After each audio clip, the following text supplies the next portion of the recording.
যে কচু শাকের পাতা বেছে রেখে ধুয়ে নিয়ে এসেছি কল থেকে, ধুয়ে রেখে দিয়েছি জলটা ঝরতে। এইদিকে রসুন থেতো করে রেখে দিয়েছি, কাঁচা লঙ্কা চিড়ে রেখে দিয়ে কড়াই গরম হয়ে গেল। কড়াইয়ের মধ্যে এই যে কালো জিরেটা দিয়ে দিলাম, রসুন থেতো করা ছিল রসুনটাও দিয়ে দিলাম। রসুনটা এরকম লাল লাল হয়ে গেলে লঙ্কাটা দিয়ে দিলাম, লঙ্কা চিড়াটা। এরপরে কচু শাকটা ঢেলে দিলাম।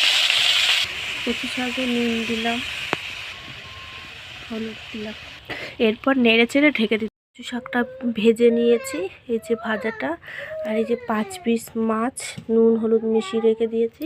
আজকে করব পটল আর আলু দিয়ে রুই মাছের ঝোল। তার মধ্যে টমেটো কেটে রেখেছি আর ধনেপাতা কেটে রেখে দিচ্ছি, আর আদাটা বেটে নেব।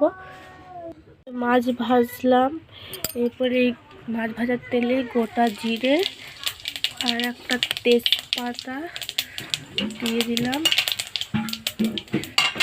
এরপরে এই যে কেটে রাখা পটল আর আলুটা এর মধ্যে দিয়ে দিলাম, দিয়ে এবার একটু লবণ দিয়ে দিলাম, এর মধ্যে হলুদটাও দিয়ে দিলাম এর মধ্যে। এবার এটাকে নেড়ে চেড়ে ঢাকা দিয়ে রেখে দিলাম। হয়ে গেলে তখন এই যে আদা বেটে রেখেছিলাম, এই আদা বাটাটা এর মধ্যে দিয়ে দিলাম। আদা বাটাটা দিয়ে একটু নেড়ে চেড়ে আবার ঢেকে রাখবো। এই ঢেকে রেখে দিলাম। ততক্ষণ আমরা একটা পেস্ট বানিয়ে নিচ্ছি। এই যে লঙ্কার গুঁড়ো 1 চামচ মতন দিলাম, এই ধনের গুঁড়ো দিলাম,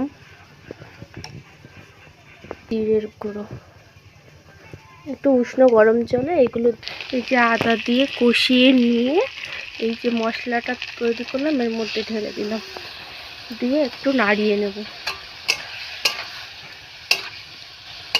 একটু ধনেপাতাটাও এখন দিয়ে দিলাম, নামানোর আগেও দেবো, এখন একটু দিয়ে দিই। একটু সামান্য জল দিয়ে ঢেকে দিলাম। এদিকে গরম জলটা বসিয়ে রাখলাম, এই গরম জলটা তরকারির মধ্যে ঢেলে দেবো। দেখো আমার পুরো কমপ্লিট রান্না। এই যে পটল আলু দিয়ে মাছ দিয়ে রান্না করেছি, কেমন হয়েছে তোমরা বলো।